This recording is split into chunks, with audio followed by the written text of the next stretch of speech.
जय हिंद। समाजवादी साथियों, अखिलेश यादव कल करेंगे बड़ा ऐलान। इस दिग्गज का नेता प्रतिपक्ष बनना हुआ तय। जी हाँ, आज हम बात करेंगे समाजवादी पार्टी के मुखिया अखिलेश यादव जी को लेकर, जो लगातार राजनीति में बने हुए हैं। राजनीति में लगातार अखिलेश यादव जी की जो पार्टी है उसको लेकर लगातार चर्चाएं चल रही हैं। जैसा कि आप लोगों को पता है, लोकसभा का जो चुनाव है वो संपन्न हो चुका है। जहाँ पर लोकसभा का चुनाव संपन्न हुआ, वहीं पर समाजवादी पार्टी के मुखिया अखिलेश यादव जी कन्नौज से सांसद निर्वाचित हो चुके हैं। और अखिलेश यादव जी के बाद कन्नौज से सांसद निर्वाचित होने के साथ ही साथ उन्होंने जो उत्तर प्रदेश की विधानसभा में जो अखिलेश यादव जी के पास नेता प्रतिपक्ष का जो पद था, उस पद से भी अखिलेश यादव जी ने इस्तीफा दे दिया है। जहां पर आप लोगों को पता है, लोकसभा के चुनाव में अखिलेश यादव जी ने बेहतरीन प्रदर्शन किया है और समाजवादी पार्टी ने इस बार शानदार प्रदर्शन करते हुए 37 सांसदों के साथ अखिलेश यादव जी लोकसभा पहुंच चुके हैं। वहीं पर अब अखिलेश यादव जी ने जिस तरह से उत्तर प्रदेश की विधानसभा में भारतीय जनता पार्टी को घेरा, उसी का परिणाम है कि समाजवादी पार्टी के 37 सांसद जीतकर पहली बार सदन में पहुंचे और लगातार जनता के जो मुद्दे हैं उन मुद्दों को भी उठा रहे हैं। वहीं पर अब सपा मुखिया अखिलेश यादव भी, जैसा कि आप लोगों को पता, उत्तर प्रदेश में 10 विधानसभा सीटों पर उपचुनाव होने जा रहा है, उसकी तैयारियों में जुटे हुए हैं।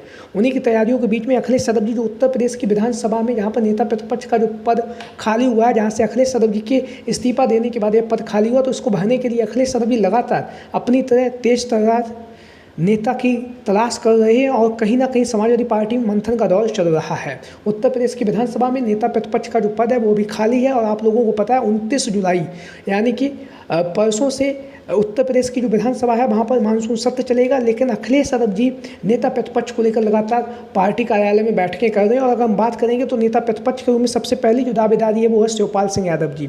शिवपाल सिंह यादव जी समाजवादी पार्टी के वरिष्ठ नेता हैं, दिग्गज नेता हैं, कई सालों से समाजवादी पार्टी से जुड़े हुए हैं और समाजवादी पार्टी के संस्थापक सदस्यों में से भी एक हैं शिवपाल सिंह यादव जी। तो शिवपाल सिंह यादव जी, जहाँ पर आप सभी लोगों को पता है कि शिवपाल सिंह यादव जी की जो दावेदारी वो बहुत ही मजबूती के साथ चल रही थी और एक समय ऐसा भी था कि शिवपाल सिंह यादव जी का नेता प्रतिपक्ष बनना भी लगभग तय हो चुका था। हालांकि दावेदारी अभी भी बनी हुई है, लेकिन कहीं ना कहीं दावेदारी पर जो असर है वो पड़ता हुआ दिखाई दे रहा है। जैसा कि आप लोगों को पता है, विधान परिषद में अखिलेश यादव जी के द्वारा लाल बिहारी यादव को विधान परिषद में नेता प्रतिपक्ष बनाया गया, तो जिसके बाद कहीं ना कहीं अखिलेश यादव जी अब शिवपाल सिंह यादव जी को उत्तर प्रदेश की विधानसभा में जो मुझे लगता है कि अब नेता प्रतिपक्ष नहीं बनाएंगे, क्योंकि जैसा कि आप लोगों को पता है अखिलेश यादव जी के ऊपर हमेशा से ही जातवाद का और परिवारवाद का आरोप लगता रहा है। अगर अखिलेश यादव जी शिवपाल सिंह यादव जी को यहाँ से नेता प्रतिपक्ष अगर बनाते हैं तो कहीं ना कहीं उत्तर प्रदेश की जो विधानसभा का जो उपचुनाव है वहाँ पर समाजवादी पार्टी को नुकसान भी हो सकता है। हालांकि शिवपाल सिंह यादव जी राजनीति में काफ़ी ज़्यादा सक्रिय हैं और सक्रियता के साथ लगातार जनता के बीच में भी रहते हैं, लेकिन जिस तरह से भारतीय जनता पार्टी जो परिवारवाद का जो मुद्दा है उसको लेकर अखिलेश यादव जी को हमला बोलती है, तो वो एक बार पुनः उसे मौका मिल जाएगा। तो ऐसी स्थिति में जहाँ पर शिवपाल सिंह यादव जी की जो पकड़ है वो थोड़ी कम होती हुई दिखाई दे रही उत्तर प्रदेश की विधानसभा में नेता प्रतिपक्ष के पद के रूप में। वहीं पर हम बात करेंगे, यहीं पर एक अन्य नाम जो इसमें जुड़ा हुआ है वो है तूफानी स्वरूप जी। तूफानी स्वरूप, जैसा कि आप लोगों को पता, दलित समाज से आने के साथ ही साथ समाजवादी पार्टी के वरिष्ठ सदस्य हैं, कई बार सांसद रह चुके हैं, विधायक हैं, अभी वर्तमान समय में कैराकत की जो विधानसभा सीट है वहाँ से। तो इनका जो नाम है लगातार चर्चाओं में बना हुआ है, तूफानी स्वरूप जी का नाम। और वहीं पर लगातार तूफानी स्वरूप जी ने जिस तरह से इस बार के लोकसभा के चुनाव में प्रदर्शन किया है, जौनपुर और मछली शहर लोकसभा सीट, दोनों ही लोकसभा सीटों पर उन्होंने समाजवादी पार्टी के जो प्रत्याशी थे उन्हें जितवाने में महत्वपूर्ण भूमिका निभाई है। तो वहीं पर दावा ये भी किया जा रहा है कि जो समाजवादी पार्टी ने बेहतरीन प्रदर्शन किया उसमें कहीं ना कहीं पूर्वांचल में जो तूफानी स्वरूप जी उनका प्रभाव भी है और खासकर दलित समाज में उनका अच्छा खासा प्रभाव भी है। और अखिलेश यादव जी भी पीडीए की बात कर रहे हैं, तो पीडीए की बात करने के साथ साथ जो तूफानी स्वरूप जी का जो नाम है वो नेता प्रतिपक्ष के रूप में लगातार चर्चाओं में चल रहा है। वहीं पर हम बात करेंगे दलित समाज से एक अन्य नेता जिनका नाम नेता प्रतिपक्ष के रूप में चल रहा है, वो है इंद्रजीत स्वरूप जी। इंद्रजीत स्वरूप जी, जैसा कि आप लोग इन तस्वीरों के माध्यम से देख भी रहे हैं, इंद्रजीत स्वरूप जी समाजवादी पार्टी के दिग्गज और वरिष्ठ नेता हैं, लगातार समाजवादी पार्टी के लिए कार्य कर रहे हैं और वर्तमान समय में यह विधायक और इनके जो पुत्र हैं वह सांसद बन चुके हैं। बहुत ही कम उम्र के इनके जो पुत्र हैं वो सांसद बने हैं। समाजवादी पार्टी के राष्ट्रीय महासचिव हैं और नेता प्रतिपक्ष के जो पद है उसके लिए इनके नाम की भी चर्चाएं चल रही हैं। उसके साथ ही साथ एक अन्य नाम है जो लगातार चर्चाओं में बना हुआ है, वो है डॉक्टर रागिनी सोनकर जी। डॉक्टर रागिनी सोनकर जी तेज तर्रार महिला नेत्री हैं और महिला नेत्री होने के साथ साथ मछली शहर की जो विधानसभा सीट है वहाँ से समाजवादी पार्टी की विधायक हैं।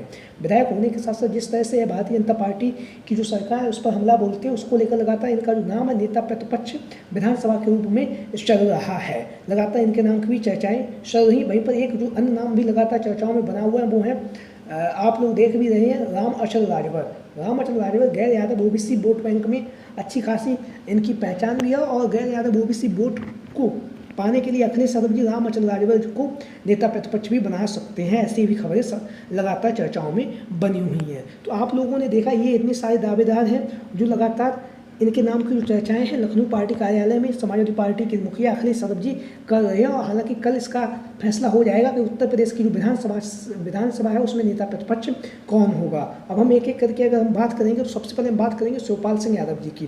तो शिवपाल सिंह यादव जी बेहतरीन नेता है, बेहतरीन नेता होने के साथ उनके पास नेता प्रतिपक्ष का पद भी है।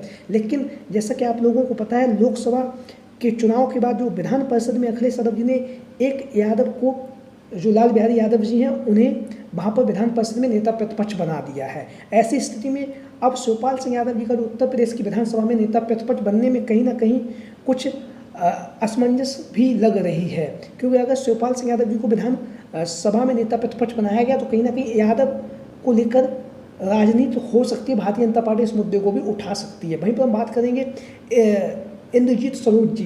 इंद्रजीत स्वरूप जी को लेकर चर्चाएं चल रही कि वह समाजवादी पार्टी में नेता प्रतिपक्ष बन सकते हैं, लेकिन इंद्रजीत स्वरूप के जो पुत्र हैं उन्हें अभी अखिलेश यादव जी ने लोकसभा का टिकट दिया, वो जीत भी गए हैं और इंद्रजीत स्वरूप जी स्वयं भी विधायक हैं। तो ऐसी स्थिति में एक ही परिवार में इतनी चीज़ें देना भी ठीक नहीं रहेगा, पार्टी के हित में नहीं रहेगा। तो कहीं ना कहीं इंद्रजीत स्वरूप जी की जो नाम है वो भी कहीं ना कहीं उतना ज़्यादा प्रभावशाली नहीं दिखाई देता है। दूसरे साथ साथ जो नेता और कार्यकर्ता उन्होंने अपनी बात रखी और उन्होंने कहा है कि यह बहुजन समाजवादी पार्टी को छोड़कर 2022 में समाजवादी पार्टी में शामिल हुए हैं। तो वहीं पर एक नाम और हम बात करेंगे, जो तूफानी सोच जी एक ऐसे नेता हैं, अगर मैं अपने अनुमान की बात करें तो उम्मीद है कि तूफानी सोच जी को उत्तर प्रदेश की जो विधानसभा है वहाँ पर नेता प्रतिपक्ष बनाया जा सकता है, क्योंकि तूफानी सोच जी कई वर्षों से समाजवादी पार्टी से जुड़े हुए हैं और लगातार समाजवादी पार्टी से कई बार सांसद भी रहे हैं, वर्तमान समय में विधायक हैं। तो तूफानी सोच जी का जो नाम है वो लगभग तय माना जा रहा है हमारे हिसाब से। वहीं पर रागिनी सोनकर जी के जो पास अनुभव नहीं है और रामअचल राजभर जी के लेकर भी